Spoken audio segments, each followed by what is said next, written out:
If you are doing anything conservation or science related with the ocean, you need money to be able to do that. Now, there's a lot of ways where you can get money to be able to do it. You can fund it yourself. You can get products and services to sell to people that help fund that stuff. We've seen that with 4Oceans and organizations alike. You can get attention on social media or even TV to be able to bring in huge amounts of attention, to be able to get more eyes and be able to donate or fund that type of project, get that notoriety to get more eyes on from foundations and grant makers to help you fund those projects. Those are really important aspects to funding your conservation and science related activities. You need money to be able to purchase all the gear, to be able to go out on boats and pay for gas and all that kind of stuff, to be able to do what you want to do and survive and live and be able to pay your bills and have a decent life. You need money. And to get money, you need attention. And today we're going to be talking about two organizations, examples that actually went on TV on Shark Week. Yes, the Shark Week over the past few years to help garner that attention, to help attract that attention to the work that they're doing and help fund that every year. And I think it's something that we need to talk about because there are a lot of people who are not only starting organizations, but also just working in regular academia as well as conservation organizations, and that can make a big name for themselves to attract more eyes, attention, and money towards the work that they're doing. We're going to talk about that on today's episode of the How to Protect the Ocean podcast. And in addition, this is going to be contributing to something else that I want to talk to you about, but you can't do that unless you listen to the full episode. That's on this episode of the How to Protect the Ocean podcast. Let's start the show. Hey everybody, welcome back to another exciting episode of the How to Protect the Ocean podcast. I am your host, Andrew Lewin, and this is the podcast where you find out what's happening with the ocean, how you can speak up for the ocean, and what you can do to live for a better ocean. And on today's episode, we're going to be doing something a little different today. I'm going to be posting just like I normally post on a Wednesday. We're going to be talking about science communication. We're going to talk about how that helps fund the sources to go in, or getting funding sources to go into work for either yourself or for a company that you work with or an organization you work with or even academia, to be able to help get that attention to say, help me fund the work that I'm doing because I do such great work. And here it all is in transparent form on social media or on TV or in a documentary movie or whatever that might be. That brings the attention so that you can funnel money to me, essentially. And we're going to be talking about two organizations that I greatly appreciate, I greatly respect. I've been doing interviews with one of them for a long time, that's Beneath the Waves. And I've just discovered a new one that I interviewed over at the other podcast that I co-host with Dr. David Ebert, Beyond Jaws. And that episode is going to come out a little later, but I'm going to give you a little bit of a background on why I think that organization is so great and what they're doing is so great. Now, both of these organizations, one is called Beneath the Waves, and it's headed by Dr. Austin Gallagher. The other is an organization called Saving the Blue, and it's partly headed up by Tristan Guttridge and his wife. And we're going to be talking about those two organizations and what they do, because they do something that's that's common, that's similar, in that they go, both the heads or part heads, so Tristan and Dr. Austin Gallagher, Dr. Tristan Guttridge, both go on Shark Week, and they have multiple shows on Shark Week. They've had multiple shows this year, and they've had multiple shows in the past where they've gone on Shark Week and they've been able to, they're personalities on Shark Week, right? They're experts, they're scientists, and they're also entertaining to watch. So they are on there and people get to know them and people can go and support them where they are, in their organizations, to be able to support them in their research and what they do as from a conservation standpoint and what they've been able to accomplish because of, in part, TV shows like Shark Week. As much as we find them controversial, as much as some people loathe some of the episodes that they've put out, the episodes they've been on have been pretty good, pretty entertaining, as well as educational in the context of Shark Week. But what's great about it, it's been able to help them grow their organization, to be able to pay people full-time and to be able to have people come out and do great research and be able to produce some great research. And I think it's an important way to look at how science communication can help you do your research and conservation work in the future. I think that's a really big point that we're going to be focusing on today.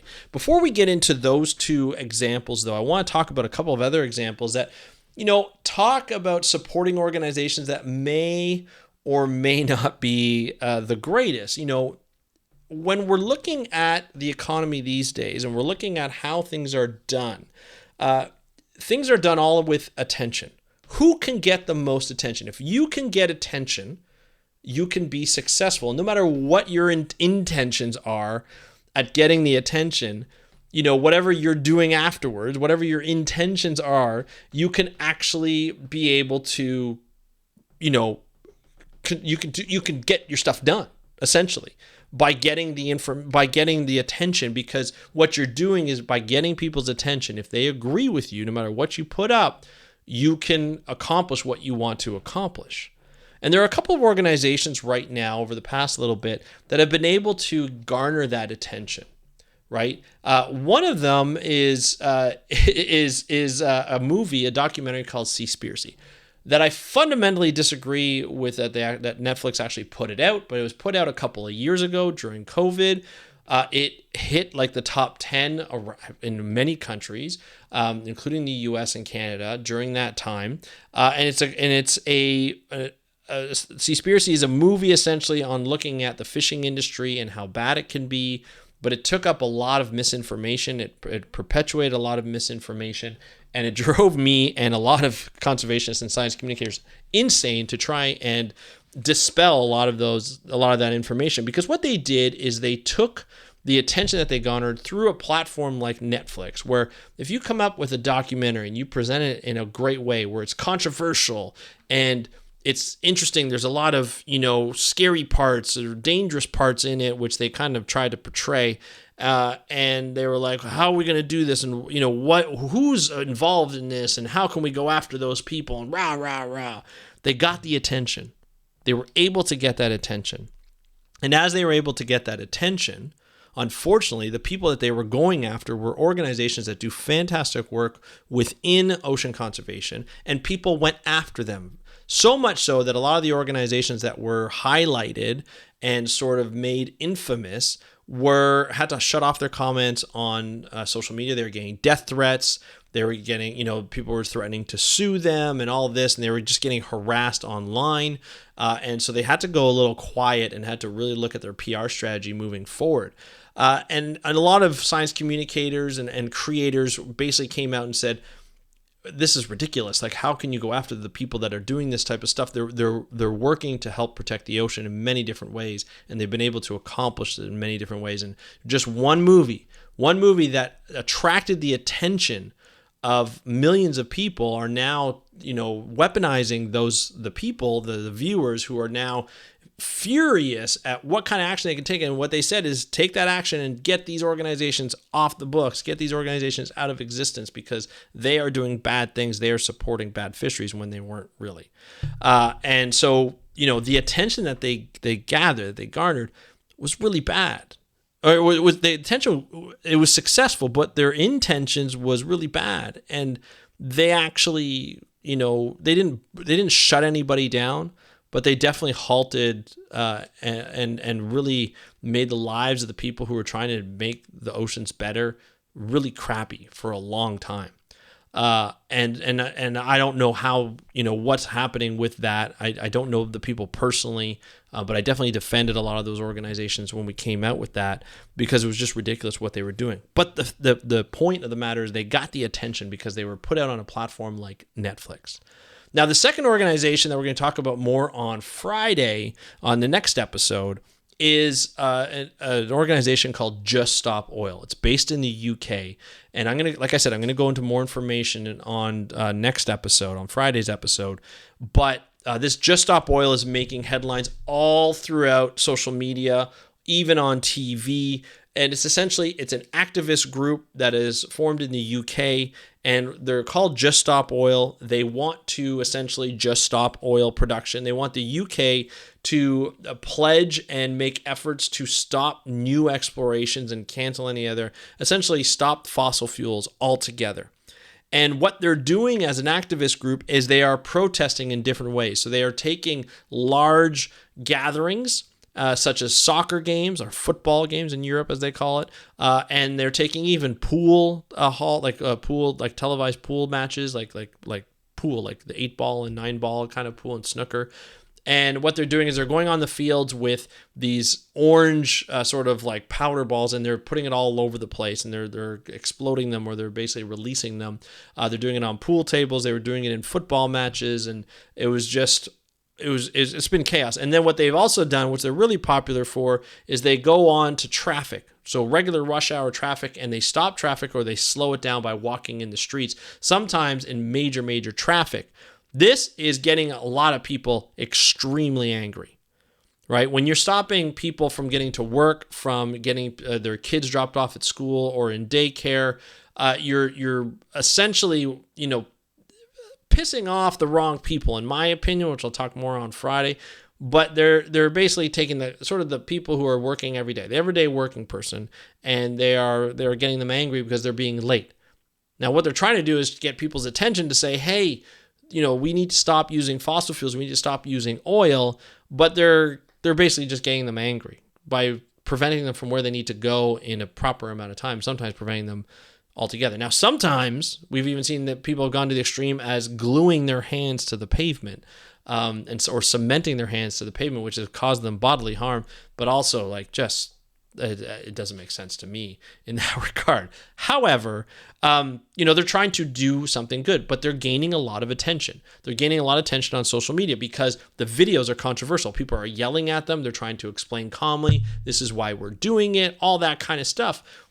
But that doesn't matter to people who are watching it. People are watching it, and they're watching it because they're like, oh, this group is really infuriating. This, like, the comments that I see is, it's kind of 50-50 in a lot of times, but a lot of the comments are enraging. And other comments like, we just need to stop oil. We need to get rid of our dependence on fossil fuel, and the government needs to stop what they're doing. And they're trying to hold the government hostage by holding up traffic, by making things dangerous, by getting their attention. I think the prime minister or somebody in parliament was getting married or something like that, and they threw orange on them, ruining their marriage day, like their wedding day, all that kind of stuff, trying to just disrupt, and civil disobedience all over the place, where they're trying to disrupt billionaires and all this kind of stuff. But a lot of the times the videos that are coming out are disrupting sort of the everyday people who are just trying to get to work, in their cars, on their motorcycles. Maybe some of them are in their EVs, but everything is being disrupted and people are getting really angry.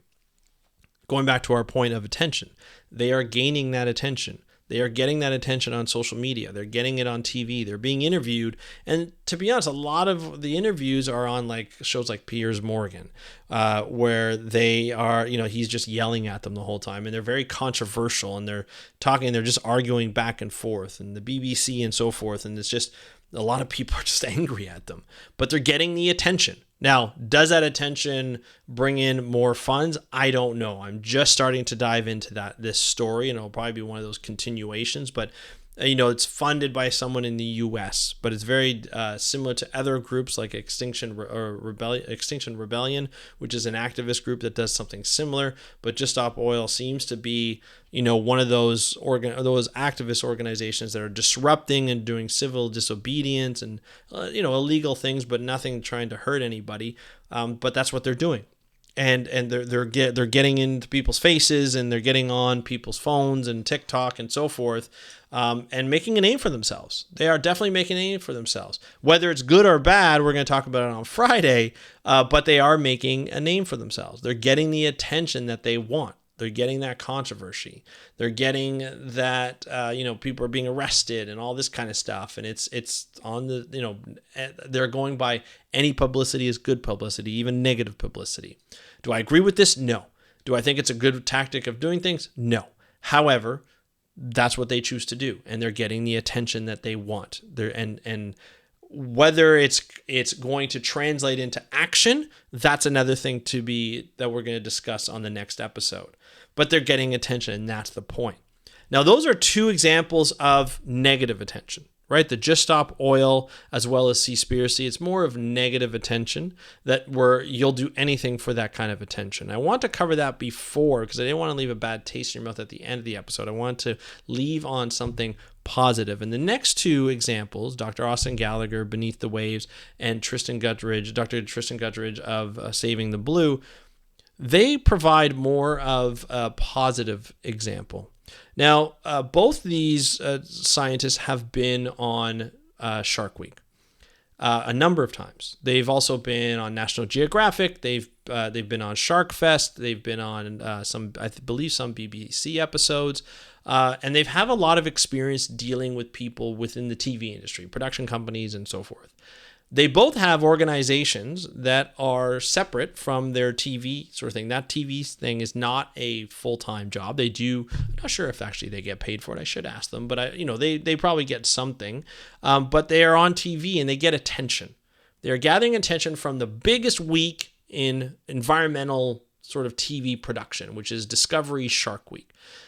Now, this is where the controversy comes in because a lot of Shark Week in the past people don't like. Right? There's been a lot of criticism against it, and a variety of different reasons, from the actual show content to the people who are on the show and so forth. But what I like about what Dr. Austin Gallagher and Dr. Tristan Gutteridge, I'm going to say Austin and Tristan from now on, what I like what they're doing is they are going on TV to present shows where they have a lot more experience in dealing with production companies, and they know what to expect and what not to expect. And because of that experience, they can bring a really good rapport, as well as bring in, like, they're not going to get tricked, that they know of anyway, that they're not going to get tricked. They just get to, they know the industry more, and they know what they want to say, and they know what they don't want to say, or they don't want the show to say. And so what they do is they put together some really interesting shows. And by doing that, and by being, interesting, by being the shark expert, and by being on TV, they're getting the attention that Shark Week brings in onto those episodes. And they use that attention during that time to build up their social media profile even more. Now, Beneath the Waves and Austin have a very big social media platform. They've been building that for a long time. Also, Tristan's had a very big platform as well, and it's been building over time. But, they're also very good and very published scientific scientists, right? Shark scientists. And so, they've been doing something that's not normally done within sort of this space, within the marine science and conservation space. And that's, they've taken the attention that they gather from Shark Week, and they turn it around and show who they're about and what organization they're leading in Saving the Blue for Tristan and Beneath the Waves for Austin. And by doing that, they're getting more attention on their organizations. That beefs up their profile, not only their social media profile, which grantors and founders and foundations also look at, but they're building up their notoriety. They're building up that reputation, right? Like, oh, that's Austin. I saw him on TV. If they're being sought out to be on TV, that means they must be an expert. They're also a PhD, and this is all the stuff they've done when they go on the site, and their site, like, Beneath the Waves, and I believe Saving the Blue, I'm just getting to know Saving the Blue, but I know Beneath the Waves also do their own production, have their own sort of vlogs and behind the scene actions and so forth. They actually employ some of the best underwater cinematographers that I've seen, that have come up over the last number of years.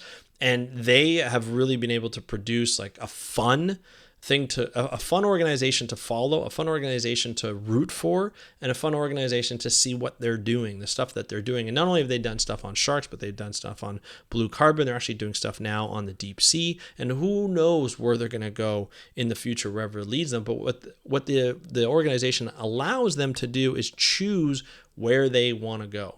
Choose what type of topic they want to cover that's next that could be important to them, that they see important. So they're not just deadlocked in one area. They could be if they want to be, but they're not just deadlocked on one species, on one type of animal, like on just sharks. They're able to do a variety of different things because they're able to lead that. And it could be from research. It could be from other things. Who knows, right? But it allows them to follow whatever they want, and that's something that's important to Austin. That's something important to Beneath the Waves. The other thing that it's been able to do, again, I know more about Beneath the Waves, but it's been able to allow him and the organization to be able to hire full-time staff. They've been able to get enough funding where they can hire full-time staff, pay them good wages, give them great experiences, be a part of a great company, a great organization, and they've been able to do great work together. That, I think, is really important. And this is, for the people who are listening who are getting inspired by this, this is not me saying that you have to find an organization.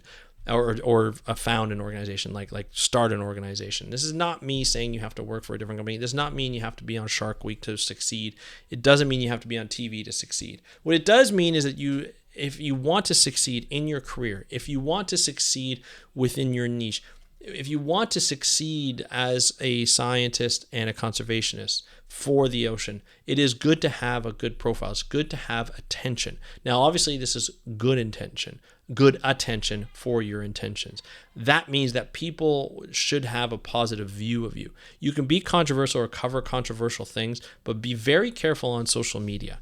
You want to be friendly to people, but you also want to stand up for what you believe in. It's a very fine line. It's a big balance that could do well for you for your career, but also not do well for you for your career. So you have to definitely balance that and figure out where that line is and where you're comfortable with being there. Most organizations, most of the people who are on social media who have a bigger profile have that type of personality where they can cover some interesting things, provide data on it, or provide their opinion on it, and still come out the other end where if people are disagreeing, that's fine. They disagree. They don't just kind of chop them off or things like that. You have to be very cordial with the people who are coming on and not be too divisive. I've gone back and forth with some people online, and you still have to just be like, look, this is a thing that we're arguing about the ocean. It doesn't mean I take it personally, or you should take anything personally. I'm not going to say anything personal to anybody. You do have to be careful. But when you build up that social profile, you never know where it's going to take you.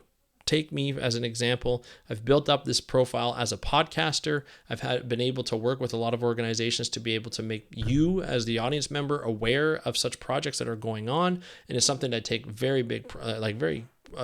I take a lot of pride in. And it's something that, I've had job offers from it. I've had projects that have been presented to me because I've had sponsors because of it. And I think it's something, I've worked for a long time to build that reputation of trying to be as transparent as possible, trying to be bring you information and be a resource for you as much as possible, and to be able to put that forward to you. And it's been able to help me in my career. It's been able to keep me within science the way I want to be.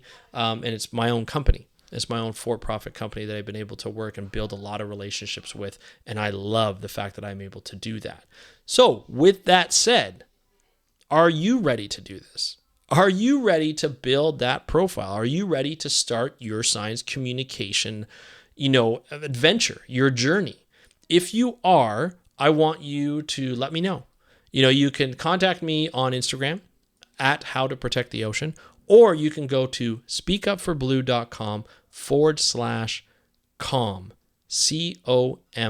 That's /COMM, COMM.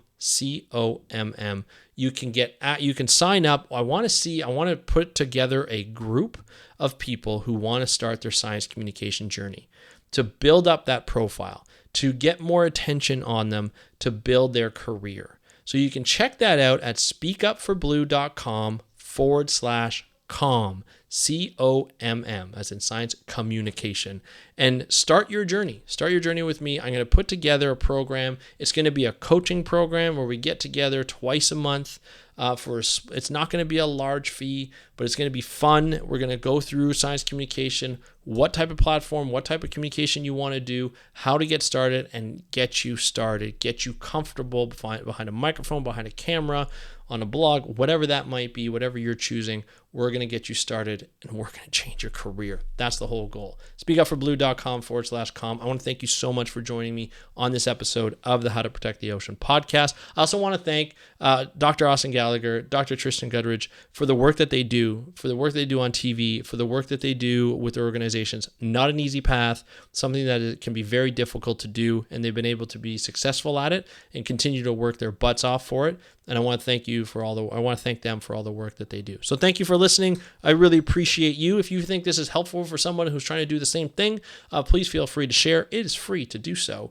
And thank you so much for listening to this episode of the How to Protect the Ocean podcast. I'm your host, Andrew Lewin. Have a great day. We'll talk to you next time, and happy conservation.